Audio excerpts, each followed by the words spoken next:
അല്ല ഗൈസ്, ഇവിടെ ചെക്കന്മാരുടെ പടം അങ്ങനെ 100 കോടിയിലേക്ക് എത്തി നിൽക്കുകയാണ് ഗൈസ്. എനിക്ക് സത്യമായിട്ട് ഇതിൽ അത്ഭുതമൊന്നും തോന്നിയില്ല ഗൈസ്.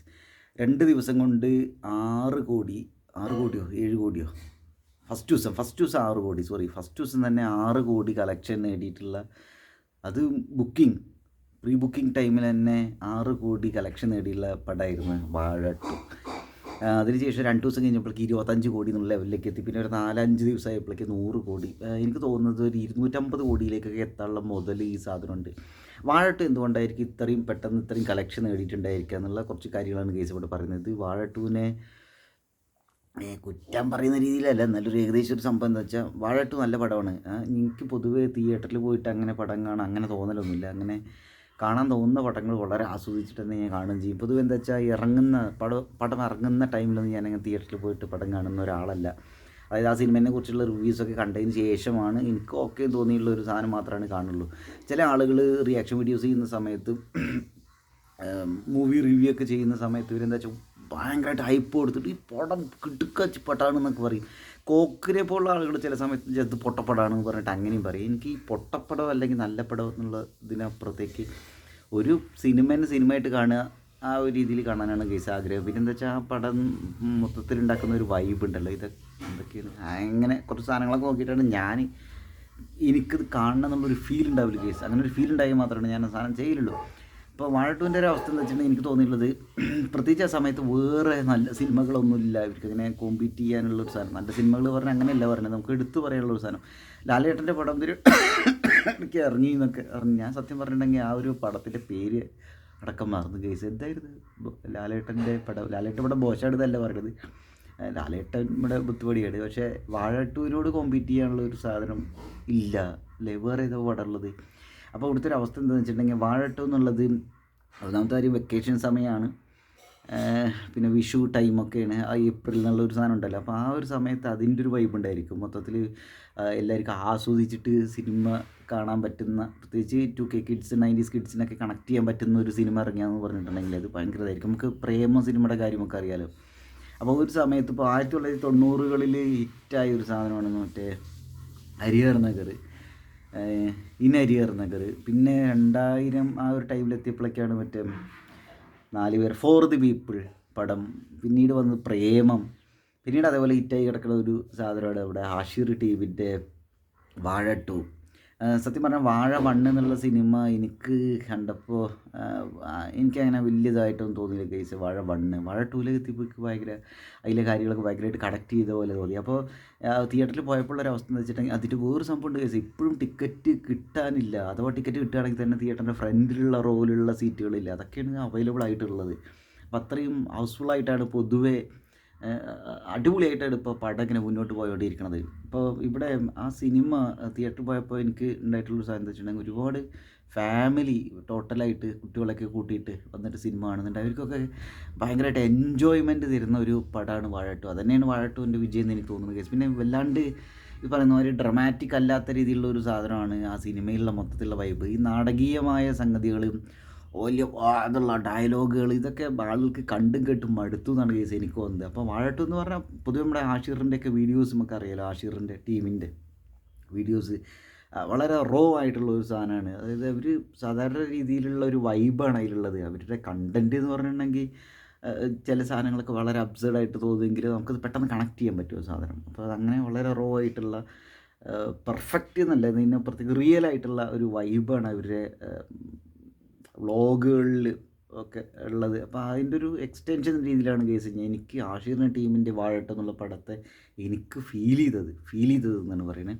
പിന്നെ എന്താ വെച്ചാൽ നമ്മൾ സ്കൂളിലൊക്കെ പോയിട്ടുണ്ടെങ്കിൽ ചുമ്മാ സ്കൂളിൽ പോവുക പഠിക്കുക എന്നതിനപ്പുറത്തേക്ക് സ്കൂളുമായിട്ടോ ടീച്ചേഴ്സായിട്ടോ ഫ്രണ്ട്സായിട്ട് എന്തെങ്കിലുമൊക്കെ ഒരു കണക്ഷനുള്ള ആളുകൾക്ക് കണക്ട് ചെയ്യാൻ പറ്റുന്ന ഒരു സാധനമായിട്ട് തോന്നിയത്. ഞാൻ അത് പറഞ്ഞപ്പോഴാണ് എന്താ പ്രഭു ടോക്സ്, അരിയണ്ണൻ്റെ സീക്രട്ട് ഏജൻ്റ് അല്ല കേട്ടോ പറഞ്ഞത്, അരിയണ്ണൻ്റെ ഒരു വീഡിയോ കാണാനിടയായ കേസ്. വാഴ 2 എന്ന് പറയുന്നത് എന്ത് തേങ്ങയാണ് കാണിക്കുന്നത്, എന്ത് പ്രൊഫസറാണ് സജി എന്നുള്ള രീതിയിൽ, അതായത് സ്കൂൾ ലൈഫ് ഇങ്ങനെയാണ് എന്ന് ചിത്രീകരിക്കാനുള്ളൊരു എന്തൊരു ശ്രമമാണ് വാഴ 2വിലുള്ളതെന്ന് എനിക്ക് ആ ഒരു ഇതിനോട് തോന്നിയില്ല. എന്ന് വെച്ചാൽ വാഴ 2 എന്നുള്ള സിനിമ ചിലപ്പോൾ കണക്റ്റ് ആവാത്ത ആളുകൾ ഉണ്ടായിരിക്കാം.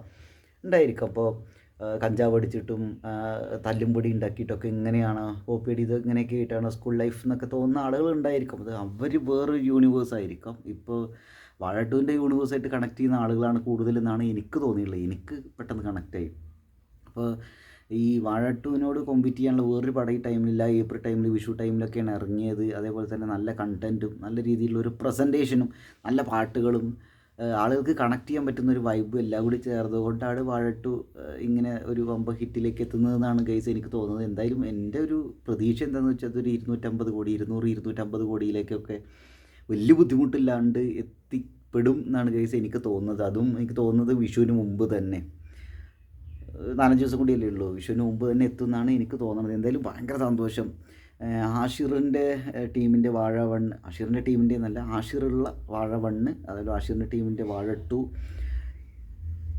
നല്ല സ്ക്രിപ്റ്റിങ് കിട്ടും, പ്രത്യേകം എടുത്ത് പറയണം. നല്ല സ്ക്രിപ്റ്റിങ്, ഡയറക്ഷൻ ഒക്കെ അടിപൊളിയായിട്ടാണ് തോന്നിയത്. പിന്നെ എനിക്കതിൽ വാഴ 2 ഏറ്റവും കണക്റ്റിംഗ് ആയിട്ട് തോന്നിയ സാധനം ഒന്ന് ആഷിറും അതേപോലെ അലനാണ് ഗൈസ്. അലൻ ഭയങ്കര മുത്തുമണിയായിട്ട് തോന്നി. അപ്പോൾ പൊതുവെ എന്താണെന്ന് വെച്ചിട്ടുണ്ടെങ്കിൽ ഇപ്പോൾ ആഷിറിൻ്റെ ഇതിലൊക്കെ ഇത് പലരും പറയുന്നതാണ് ആഷിറിനെ പോലെയാണ് ഭൂരിഭാഗം ആളുകളും ബാക്കിയുള്ളവരൊക്കെ അവരുടെ സ്വപ്നങ്ങളുടെ പുറകെ ഇങ്ങനെ പോകും. പക്ഷേ നമ്മുടെ കാൽക്കുലേഷൻസ് മൊത്തം തെറ്റിയിട്ട് ഏറ്റവും അവസാനം ഒരു ഫെയിലറായിട്ട് നിൽക്കുന്ന ഒരു അവസ്ഥയൊക്കെ നമുക്ക് വരും. സ്വന്തം പെണ്ണിനെ, ആ പെണ്ണ് നമ്മളിട്ടിട്ട് പോവുകയോ അല്ലെങ്കിൽ ആ പെണ്ണുമായിട്ട് നമുക്ക് ആ പെണ്ണിനെ ഉപേക്ഷിക്കേണ്ട ഒരു അവസ്ഥ വരികയൊക്കെ ചെയ്യുന്ന ഒരു അവസ്ഥയൊക്കെ നമ്മുടെ ലൈഫിൽ വരും. അങ്ങനെയൊക്കെ ഒരു സാധനമൊക്കെ പലരും ഇങ്ങനെ കമൻറ്റുകളിലൊക്കെ ഇങ്ങനെ രേഖപ്പെടുത്തുന്നതായിട്ട് കണ്ടു കഴിച്ചേ. എനിക്കങ്ങനെ തോന്നിയത് ആഷിർ മലനായിട്ടാണ് എനിക്ക് പെട്ടെന്ന് എനിക്ക് കണക്റ്റ് ആയത് പേഴ്സണലി. എന്തായാലും വാഴ ടൂവിൻ്റെ 100 കോടി വിജയം എനിക്കത് ഒരു അത്ഭുതമായിട്ടും തോന്നുന്നില്ല കേസ്. ഭയങ്കര സന്തോഷം. എന്തായാലും 250 കോടിയിലേക്ക് അധികം വൈകാണ്ട് തന്നെ 2-3 ദിവസത്തിനുള്ളിലൊക്കെ എത്തിപ്പെട്ടാൽ അടിപൊളിയായിരിക്കും. കൂടുതൽ സന്തോഷം, അതാണ് കേസ്. എന്തായാലും വാഴ ടു സിനിമ കണ്ട ആളുകൾ നിങ്ങളുടെ ഒരു അഭിപ്രായം പറയും. നിങ്ങൾക്ക് അതിൽ ഏത് കഥാപാത്രമായിട്ടാണ് പെട്ടെന്ന് കണക്റ്റ് ആയത്? എനിക്ക് ആഷിറും അലനുമാണ്. അതേപോലെ തന്നെ ഇതിൻ്റെ വേറൊരു സംബന്ധം വെച്ചപ്പം അതിൽ ഡയറക്ടർ പറഞ്ഞുള്ള സാധനമുണ്ട്, ഈ സിനിമ സ്ക്രിപ്റ്റിംഗ് ആയിട്ട് ഞാൻ ഒരാളുടെ അടുത്ത് പോകുമ്പോൾ പലപ്പോഴും എന്താ വെച്ചാൽ അവർ അത് പോരാന്നുള്ള രീതിയിൽ പറയുമോ എന്നുള്ളൊരു പേടി എനിക്കുണ്ടായിരുന്നു. അപ്പോൾ എൻ്റെ സ്ക്രിപ്റ്റിൽ ഞാൻ വീണ്ടും പണിയെടുത്തു. സ്ക്രിപ്റ്റ് ഒരിക്കലും ഒരു ഡയറക്ടറിനും തള്ളിക്കളയാൻ പറ്റാത്ത, പ്രൊഡ്യൂസറിന് തള്ളിക്കളയാൻ പറ്റാത്തൊരവസ്ഥയിലേക്ക് എത്തണം എന്നൊക്കെയാണ് ഞാൻ വിചാരിച്ച്. അങ്ങനെയൊക്കെ ഒരു സാധനമൊക്കെ പറയുന്നുണ്ട് കേസ്. എന്തായാലും അടിപൊളി. മലയാള സിനിമ കുറേ കാലങ്ങൾക്ക് ശേഷം വീണ്ടും വമ്പ ഹിറ്റ് എന്നുള്ള രീതിയിലേക്കൊക്കെ എത്തിച്ചേരുന്നൊരു സാധനം. ഇത് വേറെ സംഭവമുണ്ട് കേസ്. ഇത് വാഴ ടു എന്ന് പറയുന്നത് ഇത് രജനീകാന്തിൻ്റെ പടം, അതേപോലെ ലാലേട്ടൻ്റെ പടം, പിന്നെ ആരുടെ ഒരാളുടെ കൂടി പടം, അങ്ങനെ 4 പേരുടെ അവരുടെ ഒരു ബോക്സ് ഓഫീസ് ഹിറ്റ് ഉണ്ടല്ലോ, ആ ഒരു സാധനത്തിലേക്കൊക്കെ കയറി പറ്റി എന്നുള്ള ഒരു സാധനം 2-3 ദിവസം മുമ്പ് ന്യൂസ് കണ്ടിട്ടുണ്ടായിരുന്നു കേസ്. എന്തായാലും ഭയങ്കര സന്തോഷം. 250 കോടിയിലേക്കൊക്കെ എത്തും എന്ന് തന്നെയാണ് ഞാൻ പ്രതീക്ഷിക്കുന്നത് കേസ്, ഞാൻ വിശ്വസിക്കുന്നത്. എന്തായാലും ആഷിറേൻ ടീം ഇത് ചില ആളുകളുണ്ട് ഒരു ലെവലിലേക്ക് എത്തുന്ന സമയത്ത് ഇവരുടെ വൈബൊക്കെ മാറിയിട്ട് വേറൊരു കോലത്തിലേക്ക് പോകാനുള്ള ഒരു പ്രവണതയൊക്കെ പൊതുവെ ഉണ്ടാവലുണ്ട്. ആഷിറേൻ ടീം ആ ഒരു ലെവലിലേക്ക് പോകില്ല എന്നാണ് കേസ് തോന്നണത്. ഇപ്പോൾ അവർക്ക് കിട്ടണ ഒരു സ്വീകാര്യത എല്ലാ കാലത്തും നിൽക്കും. ഇവരുടെ ഒരു വൈബ് ഇതേപോലെ പോവുകയാണെങ്കിൽ ഇതാണ് കേസ് എനിക്ക് തോന്നുന്നത്. എനിക്കപ്പോഴും ഇതിൻ്റെ ഒരു പേടി എന്താ വെച്ചാൽ ഇപ്പോൾ കരിക്ക് ടീമൊക്കെ ഇല്ല, അവർ നല്ല രീതിയിൽ കയറി വന്നിട്ട് പിന്നീട് വല്ലാത്ത അവർ വേറൊരു ബ്രാൻഡിങ് എന്നുള്ള ലെവലിലേക്കൊക്കെ മാറിയിട്ട് പിന്നെ അവരുടെ പണി കുറച്ച ഒരു സാധനം ഉണ്ടായി. അവരുടെ പണ്ടത്തെ തഗ്ഗുതൊന്നും അത്ര ഏൽക്കാത്ത രീതിയിൽ. ഇപ്പോൾ ഇതിനിടയ്ക്ക് ഒരാഴ്ച മുമ്പ് 2 ആഴ്ച മുമ്പ് കരിക്കിൻ്റെ 45 മിനിറ്റോളം ഒരു വീഡിയോ എനിക്കൊന്നും പ്രത്യേകിച്ച് കണക്ട് ചെയ്തില്ല കേസ്, കണക്റ്റ് ആയില്ല. എന്താണാവോ അറിയില്ല. അതിപ്പോൾ കരിക്ക് മോശമായതുകൊണ്ടെന്നല്ല, എനിക്കെന്തോ മുമ്പത്തെ കരിക്കിൻ്റെ ഒരു വൈബ് ഒന്നും ഇപ്പോൾ ഉള്ളതായിട്ട് തോന്നിയില്ല. അപ്പോൾ ആശ്രയം ടീമിന് ഈ വൈബ് നഷ്ടപ്പെടാത്ത രീതിയിൽ നമ്മുടെ ഒരു കാലം പോണതിനനുസരിച്ച് നമ്മുടെ വൈബുമായിട്ട് സെറ്റാവുന്ന രീതിയിലുള്ള ഒരു സാധനമായിട്ട് തന്നെ മുന്നോട്ട് പോകണമെന്നാണ് ഞാൻ ആഗ്രഹിക്കുന്നത് ഗൈസ്. എന്തായാലും ആഷിറേൻ ടീം അടിപൊളി, ഭയങ്കര സന്തോഷം.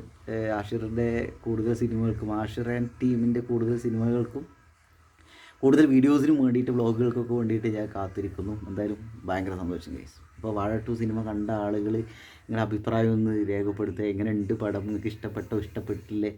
എന്താണ് സംഭവം? നിങ്ങളുടെ സ്കൂൾ ലൈഫ് ഇങ്ങനെയൊക്കെ ആയിരുന്നു? അത് പറഞ്ഞപ്പോഴാണ് നമ്മുടെ സ്കൂൾ ലൈഫ് ഇങ്ങനെ ആവണം നിർബന്ധമൊന്നുമില്ല ഗൈസ്. കണക്റ്റ് ആവാത്ത ആളുകൾക്ക് വേണ്ടിയിട്ട് പറയുന്നത്, നമ്മൾ പലപ്പോഴും ആഗ്രഹിക്കുന്ന ഇങ്ങനെ ഒരു ലൈഫായിരിക്കും. ചിലപ്പോൾ നമ്മളിങ്ങനെ ഒരു ലൈഫ് ആഗ്രഹിക്കണില്ലായിരിക്കും. അല്ലെങ്കിൽ നമ്മുടെ ഉള്ളിൻ്റെ എവിടെയൊക്കെയോ നമ്മൾ കണ്ടതും കേട്ടതുമായ കഥാപാത്രങ്ങൾ സ്ക്രീനിൽ ഇങ്ങനെ വരുന്ന പോലെയെങ്കിലും നിങ്ങൾക്ക് തോന്നിയിട്ടുണ്ടെങ്കിൽ അതും ഈ ഒരു സിനിമയുടെ വിജയമായിട്ട് എനിക്ക് തോന്നുന്നു കേസ്. അപ്പോൾ ഒരു സിനിമ ആളുകളെ എങ്ങനെ സ്വാധീനിക്കുന്നു, ആളുകളുടെ ചിന്തകളെ എങ്ങനെ സ്വാധീനിക്കുന്നു, അല്ലെങ്കിൽ നമ്മുടെ നമ്മുടെ ഉള്ളിലുള്ള കുറേ സാധനങ്ങൾ അത് പറഞ്ഞപ്പോഴാണ് ദജാവു എന്നുള്ള സാധനം ഉണ്ടല്ലോ. അപ്പോൾ നമ്മൾ ചില സാധനങ്ങൾ കാണുകയൊക്കെ ചെയ്യുമ്പോൾ നമുക്ക് നമ്മുടെ ലൈഫിൽ ഇത് എവിടെ സംഭവിച്ചതാണല്ലോ, അല്ലെങ്കിൽ നമ്മൾ ചിലപ്പോൾ ഇത് സ്വപ്നം കണ്ട ഒരു സാധനമായിരിക്കും, നമുക്ക് റിയലായ പോലെയൊക്കെ തോന്നുന്നുണ്ടായിരിക്കും. ചില സ്വപ്നങ്ങൾ കാണുമ്പോൾ നമുക്ക് തോന്നില്ലേ ഇത് റിയൽ ലൈഫിൽ സംഭവിച്ചായിരിക്കും. ചിലപ്പോൾ ഒരുപക്ഷെ നമ്മൾ സ്വപ്നം കണ്ടായിരിക്കാം, രാത്രിക്കുള്ള ഒരു വിഷന് മാത്രമായിരിക്കും അത്. അപ്പോൾ അങ്ങനെയൊക്കെയുള്ള ഒരു സ്കൂൾ ലൈഫിൻ്റെ ഒരു സാധനമായിരിക്കാം ചില ആളുകൾക്കെങ്കിലും വാഴ 2 എന്നുള്ളൊരു സാധനത്തിൽ വന്നിട്ടുണ്ടായിരിക്കും. എന്തായാലും വാഴ 1നെ വെച്ച് കമ്പയർ ചെയ്ത് നോക്കുമ്പോൾ വാഴ 2 ആണ് എനിക്ക് അടിപൊളിയായിട്ട് തോന്നിയത് കേസ്.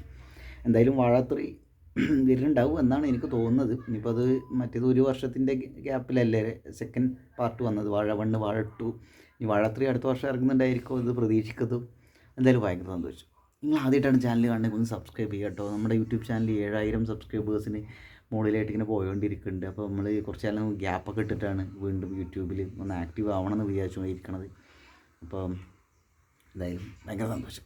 ഈ ആഷിറ ടീമിൻ്റെ പ്രത്യേകത എന്താ വെച്ചാൽ ഒരു ഭയങ്കര ഇൻസ്പിറേഷനായിട്ട് എനിക്ക് തോന്നുന്നു. അലൻ്റെ ഈ ആഷിറ ടീമിൻ്റെ ഇൻ്റർവ്യൂവിൽ അലൻ പറയുന്ന ഒരു സാധനമുണ്ട്, എൻ്റെ പേരൻസ് എനിക്ക് ഒരു തരത്തിലുള്ള പ്രഷർ തന്നിട്ടില്ലായിരുന്നു, അതുകൊണ്ടാണ് എനിക്ക് ഒരു ഈ സിനിമയിലേക്ക് എത്താൻ പറ്റിയെന്നാണ് ഞാൻ വിശ്വസിക്കുന്നതെന്നൊരു സാധനം. അപ്പോൾ ഒരു തരത്തിൽ പറഞ്ഞിട്ടുണ്ടെങ്കിൽ അത് പാരൻസിനും കുറേ റിവലേഷൻസ് ഉണ്ടാക്കുന്ന ഒരു പടമാണ് ഇത് എന്ന് തോന്നുന്നു ഗൈസ്. ഈ സിനിമ എന്ന് മാത്രമല്ല അവരുടെ ആ ടീമിൻ്റെ ഒരു ലൈഫ് എന്നൊക്കെ പറഞ്ഞിട്ടുണ്ടെങ്കിൽ. അതുപോലെ ആഷിറിനെ നമുക്കറിയാവുന്ന വളരെ സിമ്പിളായിട്ടുള്ള ഒരു നാട്ടുപുറത്തുള്ള ഒരു വായിച്ച് നമുക്ക് പെട്ടെന്ന് കണക്ട് ചെയ്യാൻ പറ്റുന്ന രീതിയിലുള്ള ഒരു മാനറിസം, ഒരു വർത്താനം സാരൊക്കെയാണ് ആഷിറിനൊക്കെ ഉള്ളത്. എന്തായാലും ആഷിർ ഇപ്പോഴും അത് മൊത്തം ടീമിൻ്റെ ഒരു വിജയമാണെന്നുള്ളൊരു ലെവലിലാണ് പറയുന്നത്. അതാണ് അവൻ്റെ ഏറ്റവും വലിയൊരു ക്വാളിറ്റി ആയിട്ട് എനിക്ക് തോന്നുന്നത് ഗൈസ്.